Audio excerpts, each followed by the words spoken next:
요한복음 16장은 확증의 말씀입니다. 이 확증의 말씀을 크게 두 가지로 나누어 볼 수 있는데, 이제 봉독한 말씀에서는 성령의 책망을 말씀하고 있어요. 성령께서 우리를 책망하셔서 우리의 마음 가운데 확실한 증거를 주신다는 말씀입니다. 그리고 16절 이하 하반에는 최후의 확증이라는 제목을 정해 보았습니다만, 예수님께서 마지막에 직접적으로 당신의 교훈에 대하여 모든 제자들에게 확증적으로 말씀해 주고 계십니다. 16장 7절 말씀 가운데 보니까 내가 너희에게 실상을 말하노니 내가 떠나가는 것이 너에게 유익이라. 내가 떠나가지 아니하면 보혜사가 너에게로 오시지 아니할 것이요 가면 내가 그를 너에게로 보내리니 라는 말씀이 기록되어 있어요. 자, 이 말씀은 예수님께서 땅 위에 계실 때에는 보혜사 성령께서 모든 제자들에게 임하지 아니하였고, 예수님께서 떠나가신 이후에 오순절 때에 성령께서 강림하셔서 모든 제자들의 마음속에 충만해 계신 그 사실을 가리켜 말하고 있는 것입니다. 내가 떠나가지 아니하면 보혜사가 너희에게 임하지 아니하시고 내가 떠나가면 보혜사를 너희에게 보내주신다. 여기에 성자와 보혜사 성령께서 교체적으로 역사하신다는 사실을 우리에게 말씀해 주고 있습니다. 그래서 이런 말씀을 토대로 구약은 성부시대, 예수님께서 땅 위에 계실 때에는 성자시대, 예수님께서 가신 후에 오순절 이후에는 성령시대, 이렇게 우리가 나누어서 생각합니다. 구약에는 주로 성부 하나님께서 앞서서 역사하셨고, 예수님께서 땅 위에 계시는 동안에는 성자 예수님께서 앞서서 역사하셨고, 예수님께서 떠나가신 후에는 성령께서 앞서서 역사하신다는 사실을 성경에서 우리가 읽어볼 수가 있습니다. 여기에 책망한다. 성령께서 너에게 오시면 죄에 대하여, 의에 대하여, 심판에 대하여 세상을 책망하신다는 그런 말씀이 있습니다. 이 책망이라는 낱말은 여러 가지 폭넓은 뜻을 가지고 있는 낱말입니다. 먼저 증거하고 확신시킨다라는 그런 뜻을 가지고 있습니다. 요한복음 8장 46절의 말씀과 야고보 2장 9절 말씀에 그 낱말이 기록되어 있습니다. 우리에게 증거해 주시고 우리에게 확신시켜 주시는 것이 성령의 역사입니다. 또한 책망이라는 것은 억누르다는 그런 뜻을 가지고 있는데, 성령께서 우리의 마음속에 가책을 주시고 우리의 마음을 억누르신다는 그런 뜻이 있고, 그리고 우리의 부족과 잘못에 대해서 매질을 하시면서 책망하신다는 그런 뜻이 있습니다. 그러면 이 책망은 우리로 하여금 멸망시키기 위해 책망하시는 것이 아니라 우리에게 확고한 신앙을 주시기 위해서, 확증을 주시기 위해서 우리를 책망하신다는 그런 말씀이 됩니다. 성령의 모습을 여러 모양으로 상징하고 있는데, 혹은 불로, 혹은 물로 상징하고 있고, 혹은 기름으로 상징하고, 혹은 비둘기로 상징하고, 혹은 또는 혀로 상징하고, 또는 바람으로 상징하고, 이런 여러 가지 물체를 가지고서 성령을 상징하고 있습니다만, 물론 성령은 불이 아닙니다. 물도 아닙니다. 기름도 아닙니다. 그러면 이 모든 상징은 무엇인가 하니까 성령의 속성 혹은 성령의 성격을 우리에게 표시해주는 그러한 상징을 말하고 있습니다. 그러니까 불이라는 말씀이 무엇입니까? 불은 뜨겁게 하는 것이고 태우는 거죠. 다시 말씀드리면 성령께서 우리 마음속에 강림해 오실 때 우리의 마음을 뜨겁게 해주시고 우리의 속에 있는 죄를 태우시고 모든 부정과 모든 잘못된 생각을 없이 하시는 역사를 말합니다. 물은 무엇입니까? 우리를 씻어주시고 시원케 하시고 우리의 몸을 윤택게 해줍니다. 성령께서 우리에게 오시면 우리의 모든 죄를 씻겨주시고 우리의 마음을 윤택게 하시고 우리의 마음을 너그럽게 해주시는 역사를 합니다. 기름이라는 것은 미끄럽게 하는 것이고 또 불을 붙이면 불타오르는 것이 기름입니다. 성령께서 우리의 마음을 미끄럽게 하셔서 하나님과 조화를 이룩하고 사람과 조화를 이룩하는 것이 바로 기름의 역사예요. 자, 이 기름에 불을 붙이면 그 불이 늘 타게 되는 것인데 기름 같은 성령께서 우리의 마음속에 거룩한 하나님의 빛을 밝혀주시는 사실을 가르쳐 말하고 있는 것입니다. 비둘기라는 것은 온순한 동물 혹은 평화의 새로 알려져 있습니다만 성령께서 우리에게 오실 때 우리의 마음속에 평화를 조성하고 남과 더불어 화목하게 하는 사실을 말합니다. 혀라는 것은 방언을 상징하고 있습니다만 담대하게 입을 열어서 복음을 전파하고 벙어리가 되지 아니하고 말하는 사실을 가리키는 것이죠. 바람이라는 것은 보이지 않습니다만 바람은 역사합니다.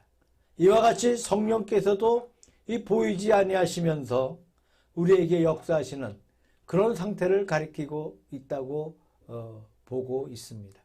하여튼 이 모든 상징들이 성령의 역사에 이런 면 저런 면들을 말씀하고 있습니다만 맨 처음 말씀드린 불이라는 것은 마음을 뜨겁게 하고 죄를 태워주는 역사를 하는 것처럼 성령께서 우리의 마음속에 임하셔서 우리에게 오실 때 우리의 마음을 뜨거운 불로 붙여주시고 죄악을 태워주시고 하나님 앞에 책망을 받게 하는 것입니다.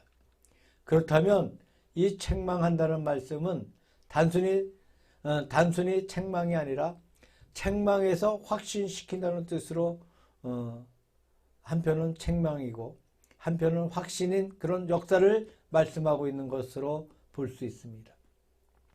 이러한 성령의 확증적인 책망이 세 가지가 있습니다만 죄에 대하여, 의에 대하여, 심판에 대하여 세상을 책망하신다는 것이에요. 그러면 죄라는 것이 무엇인가? 9절 말씀을 보게 되면 죄에 대하여라 하면 저희가 나를 믿지 아니하며 그렇게 기록하고 있어요. 죄와 믿지 아니하는 것은 무슨 관계가 있습니까? 우리가 이 죄라는 낱말 또 죄의 개념들이 참 여러 가지 많이 있습니다만 죄악의 근본적인 개념은 불신앙이에요. 예를 들면 가정에서의 효의 개념에 우리가 비교해 볼 것 같으면 자녀가 부모에게 불효를 한다고 생각할 때에 무엇이 불효가 되겠습니까? 부모에게 효를 한다고 할 때에 부모의 생신을 만나서 부모에게 가서 세배를 드리고 부모에게 좋은 의복을 갖다 드리고 선물을 갖다 드리고 여러 가지로 부모의 마음을 기쁘게 하기 위해서 여러 가지 물건으로 부모를 기쁘게 해줍니다. 물론 그것이 필요한 일입니다. 그러나 자녀가 생활이 어려워서 가난한 생활 속에서 부모에게 그렇게 때를 따라서 선물을 해드리지 못하고 의복을 준비해드리지 못한다면 그렇다면 효랄할 수 없는 것이 아니겠습니까? 결단코 그렇지 않습니다. 그런 물질적인 선물이라는 것은 물론 필요하고 좋은 것입니다만 그것이 절대적인 것이 아니고 그것이 첫째가 되는 것도 아닙니다. 가령 어떤 분이 자기 부모에게 선물을 잘해주고 모든 물질을 풍부히 제공해 줍니다만 만약에 부모를 부모로서 알지 아니하고 아버지를 아버지라고 하지 아니하고 공경치 아니한다고 할 것 같으면 그분이 효자라고 할 수가 없습니다. 아무리 좋은 물질을 많이 아버지 앞에 바쳤다고 하더라도 아버지를 아버지로 대우하지 아니한다면 아버지를 아버지로 알지 아니한다면 그런 가장 불효한 사람이라고 생각됩니다. 그와 반대로 우리의 생활이 가난해서 물질적으로 부모에게 아무런 선물을 드리지 못한다 하더라도 자기의 아버지인 것을 알고 아버지를 고맙게 생각하고 아버지에게 지극하게 자기의 마음에 있는 애정을 바친다면 그것이 첫째가는 효라고 할 수 있는 줄로 생각됩니다. 그렇다면 죄가 무엇인가? 우리가 계명적으로 여러 가지 잘못이 있습니다. 물론 계명을 범하는 것은 다 죄악에 속합니다. 그러나 근본적인 죄는 하나님을 하나님으로 알지 못하는 것, 하나님 아버지를 자기 아버지로 알지 못하는 것이 모든 죄악의 개념 가운데 근본적인 개념이라는 말입니다. 죄라는 개념이 여러 가지로 다 같지 않습니다. 예를 들면 불교에서는 죄악이라는 낱말 자체가 없고 무명이라고 합니다. 깨닫지 못하고 도를 알지 못하는 것이 바로 죄라고 해서 죄의 개념을 무명이라고 그렇게 말하고 있습니다. 마음이 맑지 못하여 법을 깨닫지 못하는 것이 문제라고 봅니다. 유교에서는 상강오륜의 도덕이 있어요. 그 도덕을 시행하지 못하는 것이 바로 죄라고 말합니다. 부모에게 효도한다거나 형제에게 불의를 한다거나 부부끼리 화목치 아니한다거나 친구지간에 신의가 없다거나 국가에 불충한다거나 하면 그것이 바로 죄라는 것이죠. 또 우리가 죄라는 낱말 자체를 한번 보면 넉사자가 있고 밑에 아닐 비자가 있어요. 자, 네 가지 아닌 것이 죄라는 거예요. 이렇게 말하는 분들을 들어보았어요. 네 가지 아닌 것이 무엇이냐? 첫째는 원죄라. 사람이 자기 마음속에 원래부터 타고나 있는 원죄라. 그렇게 말하고, 두 번째로는 그 원죄에서 발생해 나오는 자범죄라고 말하고, 셋째는 의가 아닌 것을 알면서 행하지 않는 것이라고 말하고, 네 번째로는 의인 줄 알면서 행치 아니하는 것이라고 했습니다. 그 네 가지가 바로 죄라고 하는 말을 들어보았는데, 들어보니 그 말이 근사하게 들리기도 합니다. 그것이 꼭 이 죄악에 대한 올바른 정의라고 하기는 어렵다고 생각됩니다만, 이렇게 불교식으로, 유교식으로, 상식적으로 죄악의 개념들이 많이 있어요. 또 우리가 보통 죄라고 그랬을 때에 도덕적인 죄가 있습니다.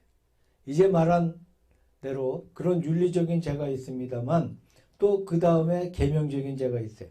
나라의 법을 어겼다거나 십계명을 어겼다거나 하는 계명적인 죄가 있습니다. 그 다음에는 양심적인 죄가 있어요. 나라의 법을 어긴 것도 없고 또 도덕적인 잘못도 없지만 무엇인가 양심에 꺼리끼는 것을 하면 그것이 양심적인 죄가 되는 것이죠. 물론 그것들이 죄가 아닌 것이 아닙니다만, 그러나 참 근본적인 죄가 무엇이냐는 것이죠. 근본적인 죄가 무엇이냐? 우리 성경에 기록되어 있는 죄란 낱말은 원어로 하마르티아라고 합니다. 잘 아시는 낱말인데, 이것은 활을 쏘는 사람들이 활을 쏘는데 한가운데 동그라미 표적이 있어요. 그것을 맞추면 입상하는 것이고 그것을 맞추지 못하면 비껴 나가가는 것인데, 그것이 하마르티아입니다. 우로 비껴났다든 좌로 비껴갔든 아래로 갔든 위로 갔든 밑으로 갔든 부족해서 미쳐가지 못했든 힘이 너무 많아서 넘어갔든 전부 다 하마르티아입니다. 어떤 것이 더 좋은 하마르티아이고 어떤 것이 더 나쁜 하마르티아이고 그런 것이 없어. 가운데를 맞추지 못하면 다 하마르티아. 예수님께서 말씀하실 때에 나더러 주여 주여 하는 자가 다 천국에 들어가는 것이 아니요 하늘에 계신 내 아버지의 뜻을 행하는 자라야 들어가리라고 하셨는데, 여기서 가운데 표적이 무엇이겠습니까? 내 아버지의 뜻이에요. 하나님의 뜻. 그 뜻을 맞추지 못하면 우로 비껴났든 좌로 비껴났든 넘어갔든 미쳐 가지 못했던 그것이 다 죄라는 거예요. 그러니까 죄라는 것이 무엇이냐? 하나님의 뜻에서 어긋나면 죄예요. 다시 말해서 우리 기독교인의 죄라는 것은 하나님을 상대하는 것입니다. 하나님이라는 큰 인격신을 상대해서 하나님과 나와의 관계에서 발생하는 것. 그것이 죄예요. 예를 들면 어떤 사람이 넓은 바다의 외딴 섬에 혼자 산다고 우리가 한번 가정해 봅시다. 유명한 로빈슨 크루소라 불리는 그런 소설이 있습니다만, 그렇게 산다면 죄가 없지 않겠습니까? 그냥 혼자 사는데 무슨 죄가 있겠어요? 아무 죄가 없어요. 사람이 둘 살고 셋 살고 사람과의 관계가 생겨나올 때 거기에서 죄가 생겨나옵니다. 미움도 나오고 증오도 나오고 다툼도 생기고 죄가 생겨나와. 다시 말씀드리면 인격 대 인격, 그 관계가 잘못될 때에 죄가 생겨납니다. 우리가 큰 인격자는 바로 하나님이에요. 우리의 큰 인격자는 바로 하나님. 우리가 하나님을 상대해서 하나님의 명을 어기는 것이 바로 죄. 그것이 바로 하마르티아입니다. 그것이 바로 표적에서 벗어난 것입니다. 하나님의 뜻을 어긴 것입니다. 그러니까 하나님과의 관계에서 비로소 성립되는 것이 죄의 근본적인 개념이라는 것이죠. 그게 바로 불신앙이에요. 하나님을 알지 못하는 불신앙이 모든 죄의 근본이 된다는 말입니다. 그러니까 죄에 대하라 함은 저희가 나를 믿지 아니함이요. 믿지 않는 것이 최대의 죄악이고 그것이 죄악의 근본에 속하는 것입니다. 믿지 않는 그것이 최대의 죄악이고 그것이 죄악의 근본에 속하는 것이에요. 오늘의 우리 사회가 참 어지럽고 복잡합니다. 그 원인이 어디에 있는 것인가? 사람들은 그 원인을 여러 가지 각도에서 찾고 있습니다.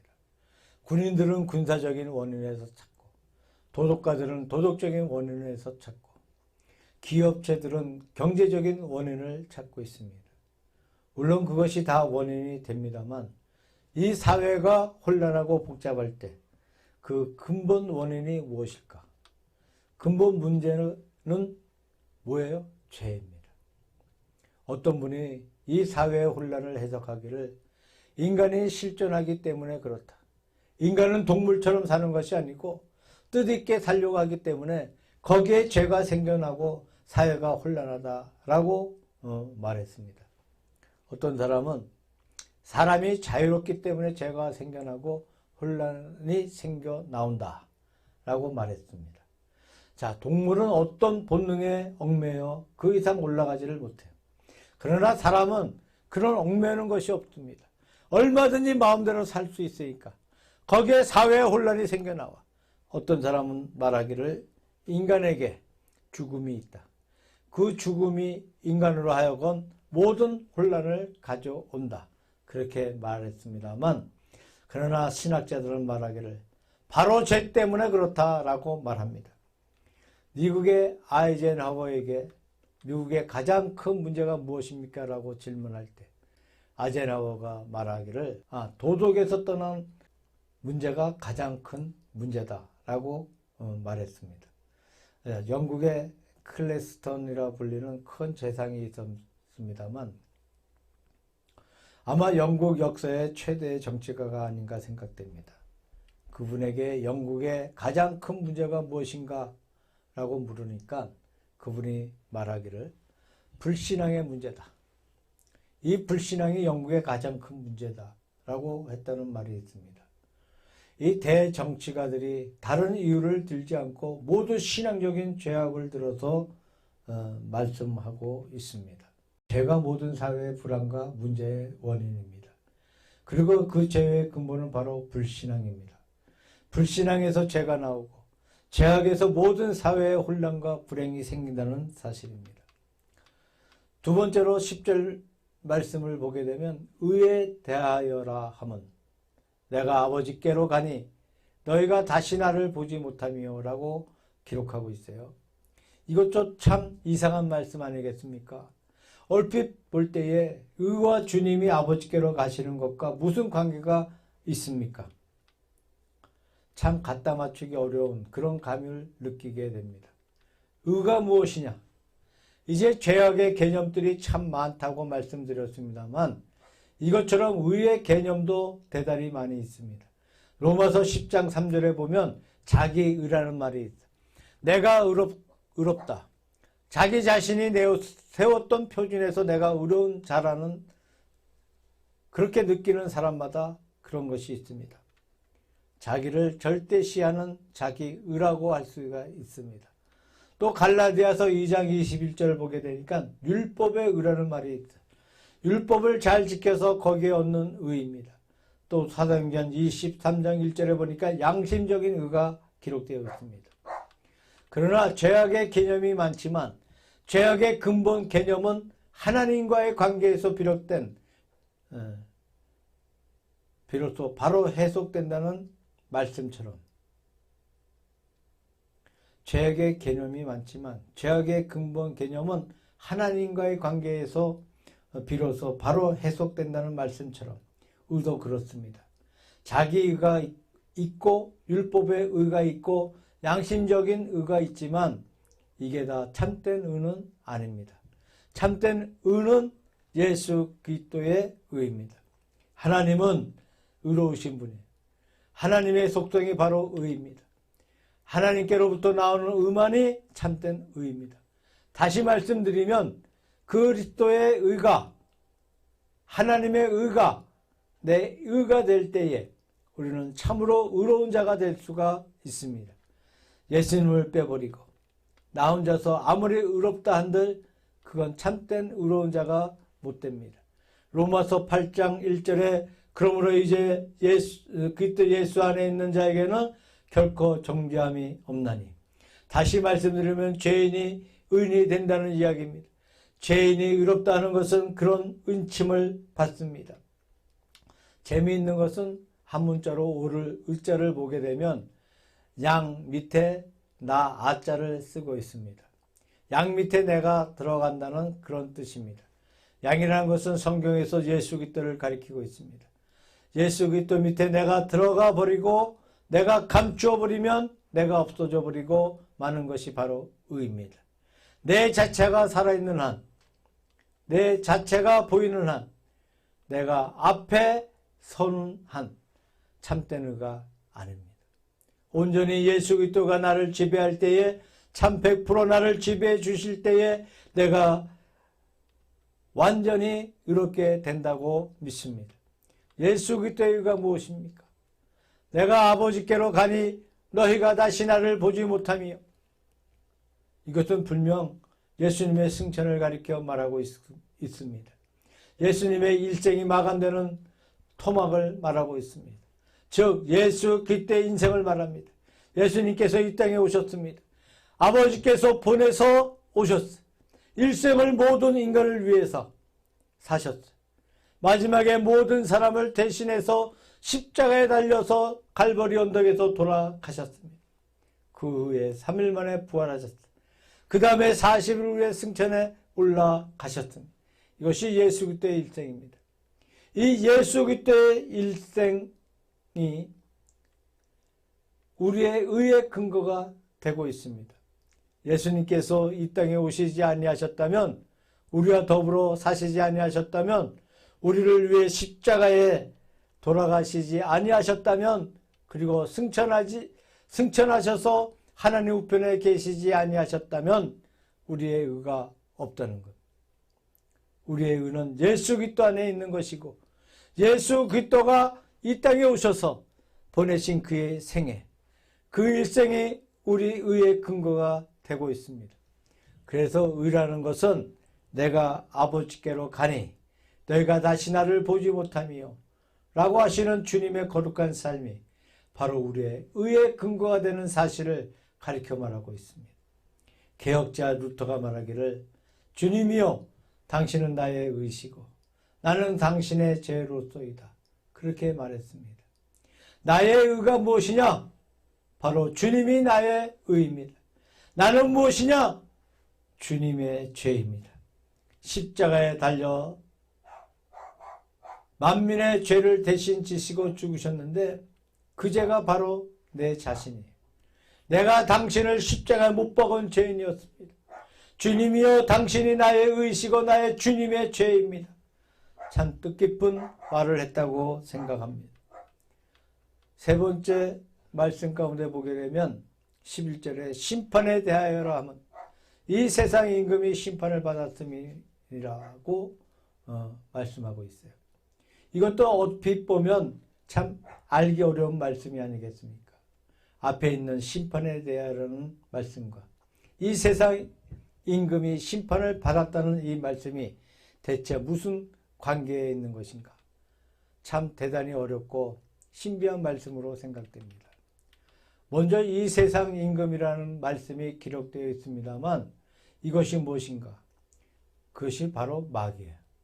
마귀는 중상하는 자, 비방하는 자, 참소하는 자라는 뜻이 있고 사탄은 히브리어로 대적하는 자라는 뜻입니다. 우리 성경 말씀 가운데 마귀에 대한 대명사가 많이 있습니다. 혹은 사단이라고 하기도 하고 혹은 마귀라고 하기도 합니다. 혹은 바알세불이라고 하기도 하죠. 혹은 공중의 권세 잡은 자라고 말하기도 합니다. 또는 이 세상의 왕이라고 하기도 하고 또는 옛뱀이라고도 하기도 하고 또는 악한 자라고 하기도 합니다. 마귀에 대한 이름이 아주 많아요. 이 모든 마귀의 별명이라는 것은 마귀가 어떤 역사를 하는 것이냐 그 역할을 하는 면을 우리 앞에 보여주는 그런 대명사에 속합니다. 그러면 이 가운데 이 세상의 왕이라는 것은 마귀의 어떤 역사를 가리켜 말하고 있는 것인가?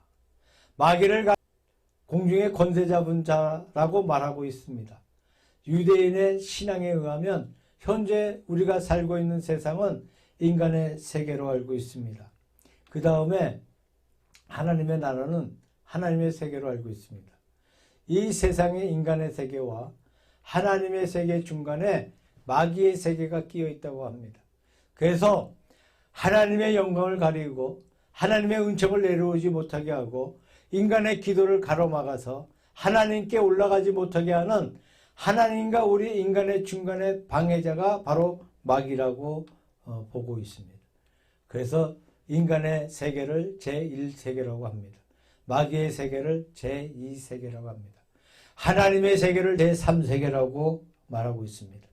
사도 바울이 고린도후서 12장에서 말씀하신 것처럼 셋째 하늘은 하나님의 세계를 가리켜 말한다고 보고 있습니다만 그런 의미에서 공중 권세 잡은 자는 하나님의 세계와 인간 세계 사이에 끼어 있는 자입니다.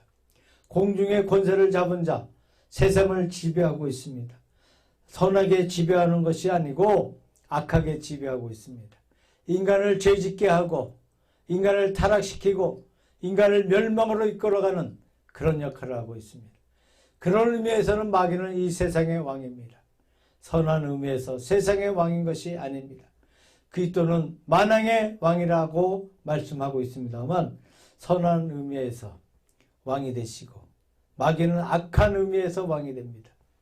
예수님께서 우리 생명을 구원하셔서 영생으로 인도하시는 왕이 되시고 마귀는 우리의 생명을 멸해서 지옥으로 보내는 왕의 역할을 하고 있습니다.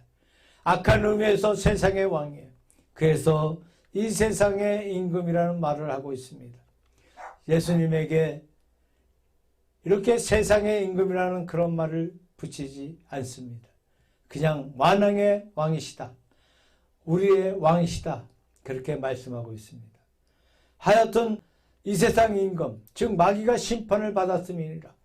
이게 무슨 말입니까? 확실히 심판이 있습니다.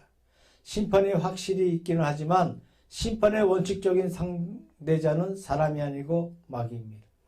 마귀가 하나님의 심판의 직접적인 대상이라는 말입니다. 요한계시록 20장 10절에 보니까 천년왕국 이후에 먼저 이 사탄이 결박되어 있다가 천년왕국 이후에 그를 불과 유황못에 집어 버리는데 이것이 첫 번째 심판이에요. 그 다음에 20장 11절 이하 말씀 가운데 보니까 흰 보좌의 심판이 나오는데 모든 죽은 자가 그 보좌 앞에 나와서 심판을 받는다고 합니다. 자, 이 말씀은 불신자의 심판을 가리켜 말하고 있습니다. 즉 사람의 심판입니다. 그런데 사람의 심판을 받기 전에 먼저 마귀가 심판을 받는다는 거예요. 그래서 먼저 이 사탄이 불과 유황못에 전짐을 받게 됩니다. 그러니까 이 불과 유황못은 물론 지옥을 가리켜 말하고 있습니다. 그 지옥은 원칙적으로 마귀를 위해서 준비한 곳이죠. 마태복음 25장 41절에 예수님의 천국 비유의 말씀 가운데 마귀와 그 사자들을 위해서 예비한 영원한 불에 들어가라는 그런 말씀이 기록되어 있어요. 지옥의 영원한 불은 마귀를 위해서 준비한 것입니다. 사자가 무엇입니까? 사자. 사람을 가리키고 있기는 합니다만 왜 그들이 지옥에 가는 것이냐? 마귀를 추종하기 때문에 그렇습니다. 마귀의 추종자가 되고 마귀의 사자가 되고 마귀가 시키는 대로 살았기 때문에 지옥에 가는 것이지 마귀와 관계없이는 지옥에 가지 않습니다. 하나님께서 당신의 고귀한 인간들로 하여금 지옥에 보내기 위해서 지옥을 만들었다고는 믿지 않습니다. 하나님께서 지옥을 만드신 근본 목적은 마귀를 위해서 만들었어요. 악한 마귀를 잡아서 벌하기 위해서 만든 것이지 하나님께서 지옥을 만드신 근본 목적은 마귀를 위해서 만들었습니다. 악한 마귀를 잡아서 벌하기 위해서 만든 것이 바로 지옥이니까. 그래서 심판의 원칙은 마귀, 곧 세상의 임금입니다. 그래서 이 세상 임금이 심판을 받았음이라 그렇게 말하고 있습니다. 자, 마귀의 세계는 회개의 가능성이 없어요. 사람은 아무리 악하다 하더라도 회개할 수가 있습니다. 또 어떤 경우에는 더 완고한 분이 더 빨리 회개할 수가 있습니다. 그러나 절대 회개하지 못하는 존재가 있는데 그게 바로 마귀예요. 절대 회개를 안 합니다. 절대 회개를 못합니다. 그래서 이 마귀는 절대 지옥에 가야 하는 것입니다. 마귀가 회개하고 천국에 갈 그런 가능성은 도무지 없다고 하는 것이죠. 그래서 지옥은 원칙적으로 사단을 위해 준비한 것이고 인간이 지옥에 가는 것은 그 사단의 추종자가 되었기 때문에 사단의 사자가 되었기 때문에 사단을 따랐기 때문에 지옥에 가는 것뿐입니다. 지옥은 원칙적으로 마귀를 위한 것이고 심판도 원칙적으로 마귀를 위한 것이라는 말입니다. 성령께서 우리에게 오실 때 적어도 이런 세 가지의 역할을 합니다. 첫째는 죄가 무엇인가? 죄의 개념을 우리에게 가르쳐 줄 것입니다. 죄는 여러 가지 죄가 많이 있습니다. 믿지 않는 것. 이 모든 죄악의 근본인 것입니다. 이 사실을 우리 마음속에 확신시켜 줍니다. 둘째로 의가 무엇이냐? 인간의 의가 아니고 세상의 의가 아니고 율법의 의가 아닙니다. 예수 그리스도의 의만이 참된 의인 것입니다. 그 사실을 우리 마음속에 확신시켜 줍니다. 예수 그리스도의 의만이 참된 의이기 때문에 예수 그리스도의 탄생으로부터 십자가의 죽으심, 부활과 승천에 이르는 예수 그리스도의 일생이 우리 의의 근거가 되는 것입니다. 그 다음에 심판이 무엇인가? 사단이 심판을 받습니다. 그 사실을 우리 마음속에 확실히 확신시켜 줍니다. 이것이 성령께서 우리에게 오셔서 확신시켜주는 세 가지 면입니다. 이것이 예수님께서 우리에게 주신 바 거룩한 확증의 말씀이라고 생각합니다. 우리가 성경을 자세히 본다면 서신도 가운데 볼 것 같으면 예를 들면 로마서는 믿음으로 구원받는 도리가 확증되어 있습니다. 에베소서에 보면 교회가 무엇인가? 교회에 대해서 확증시켜주고 있어요. 고린도전서와 후서에 보게 되면 교회의 행정에 대해서 여러 가지 사실을 확증시켜주고 있습니다. 골로새서에 보면 예수 그리스도가 누구시냐 하는 사실을 확증시켜주고 있어요. 데살로니가 전서 후서에 보면 말세에 대하여 세상의 종말에 대해서 또 요한계시록도 세상의 종말과 심판에 대해서 우리에게 확실히 말씀해주고 있습니다. 이건 모두 성령의 역사예요. 예수님께서 당신을 떠나가심으로 대신해서 오신 성령께서 사도 바울을 통하여 요한을 통하여 우리 마음속에 확증시켜 주신 확신의 역사라고 생각합니다. 일본에 우찌무라 간조라는 목사님이 있었습니다만 그가 한 번은 국가에 쫓겨나서 일본에서 쫓겨나서 미국으로 간 적이 있습니다. 그는 거기에서 이런 말을 했어. 내가 세상의 명예도 권세도 물질도 원하는 것이 아니다. 내 마음속에 간절히 원하고 있는 것은 성령의 영감이다. 그렇게 말한 적이 있습니다. 1907년도 우리나라에 성령운동이 크게 일어나서 한국교회 부흥에 큰 계기가 되었어요. 그때 물론 교회 내에서는 지금 현재 교회 수와 비교할 수 없는 아주 작은 소수였습니다만 깨끗하고 맑고 아름답기로는 지금의 교회에 비할 수 없다고 생각이 됩니다. 너무나 순수하고 너무나 아름다운 교회이었습니다. 그때 성령께서 크게 역사하셔서 성령의 불길이 한국을 불태웠다는 그런 보도가 서양의 모든 교회들에게 전파되어 간 사실이 있습니다. 성령께서 우리 마음속에 임하여 오신 그때 1907년에 이루어졌던 역사가 무엇이냐?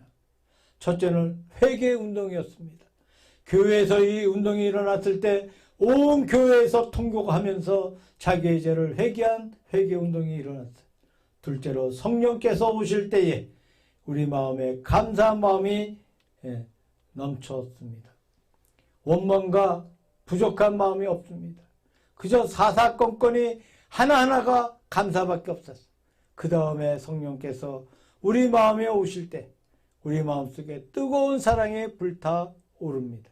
사람에 대한 사랑, 특히 사람의 영혼에 대한 간곡한 사랑이 불타오릅니다. 그리고 성령께서 우리 마음에 임하여 오실 때 우리가 전도의 뜨거운 정신으로 불타오르게 됩니다. 성령의 거룩한 역사에 속합니다. 얼마나 감사한 사실인지 모르겠습니다. 믿음이라는 것은 사람이 억지로 되는 것이 아닙니다. 우겨대서 되는 것도 아닙니다. 옥에 가둬두어서 되는 것도 아닙니다. 성령께서 우리 마음속에 임하여 오실 때 이루어지는 거룩한 사실에 속합니다. 우리가 겸허한 심령을 가지고 일생의 거룩한 확증을 대망하시기를 바랍니다.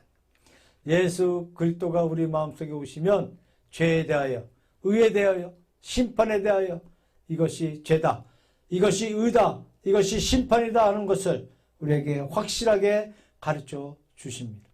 이 거룩한 성령의 확증을 우리 마음속에 어김없이 확보하는 은총을 받으시기를 우리 주 예수 그리스도의 이름으로 축원합니다.